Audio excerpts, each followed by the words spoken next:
বিসমিল্লাহির রহমানির রহিম। আসসালামু আলাইকুম। সকলকে আমার রান্নাঘরে স্বাগত জানাচ্ছি। আজকে আমার রান্নাঘরে নিয়ে এলাম আলু দিয়ে কলমির শাক ভাজা। আলু দিয়ে কলমির শাক খেতে কিন্তু দারুণ লাগে।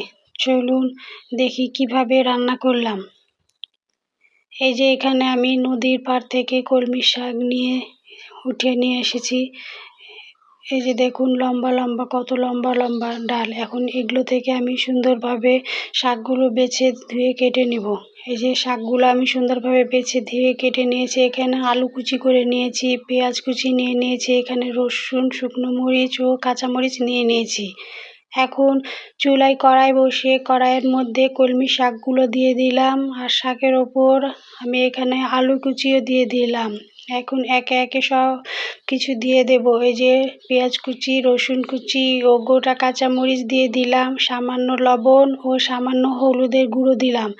দিয়ে এখন সব কিছু ছেঁচকি দিয়ে নেড়ে চেড়ে মিশিয়ে নিচ্ছি। এই যে দেখুন সব কিছু সুন্দরভাবে নেড়ে চেড়ে মিশিয়ে নিয়ে এখন এটা ঢাকা দিয়ে সেদ্ধ হতে দেব। এই যে সুন্দরভাবে নেড়ে চেড়ে দেখেন, নাড়তে নাড়তেই কিন্তু শাকগুলা অনেকটা হলো হয়ে গেছে, নরম হয়ে গেছে। এখন আলু যেহেতু দিয়েছি সেই জন্য সামান্য পানি দিয়ে ঢাকা দিয়ে দিলাম। বন্ধুরা, আমার ভিডিও যদি আপনাদের এতটুকু ভালো লাগে তো লাইক কমেন্ট করে আমার পাশে থাকবেন। যারা ইউটিউব থেকে দেখছেন তারা সাবস্ক্রাইব করে আমার পাশে থেকে যেতে পারেন, আর যারা ফেসবুক থেকে দেখছেন তারা ফলো দিয়ে আমার পাশে থেকে যেতে পারেন। আর যারা এই কাজটি করেছেন তাদেরকে অসংখ্য ধন্যবাদ। এই যে দেখুন ঢাকনা উঠিয়ে আবার সুন্দর করে আমি শাকগুলো নেড়ে চেড়ে দিচ্ছি। আর মোটামুটি আমার শাক সিদ্ধ হয়ে এসেছে, আর সামান্য পানি আছে, তাই আবার ঢাকা দিয়ে দিলাম যে আরও একটু সিদ্ধ হয়ে যাক। এই যে কিছুক্ষণ পর আবার ঢাকনা উঠিয়ে দেখুন পানিগুলোও আমার মোটামুটি টেনে এসেছে, আর শাকটাও আমার সেদ্ধ হয়ে গেছে।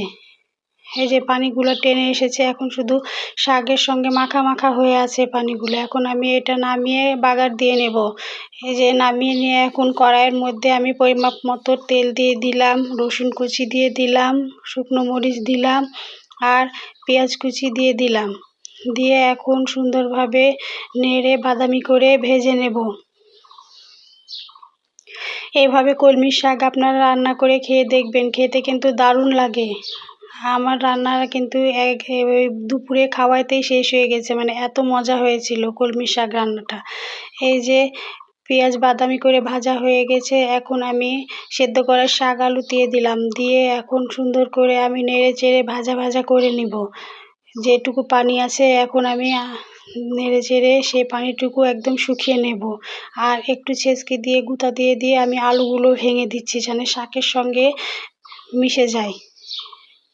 এই যে দেখুন ছেঁচকি দিয়ে হালকা গুঁতো দিয়ে দিয়ে আমি ভেঙে দিচ্ছি, আর হালকা হালকা করে নাড়া দিয়ে শাকের পানি শুকিয়ে নিচ্ছি। এভাবে যত ভাজা যায় শাকের টেস্ট কিন্তু তত বাড়ে। আপনারা এভাবে রান্না করে দেখতে পারেন। এই যে তৈরি হয়ে গেল আমার শাক রান্না। ধন্যবাদ বন্ধুরা।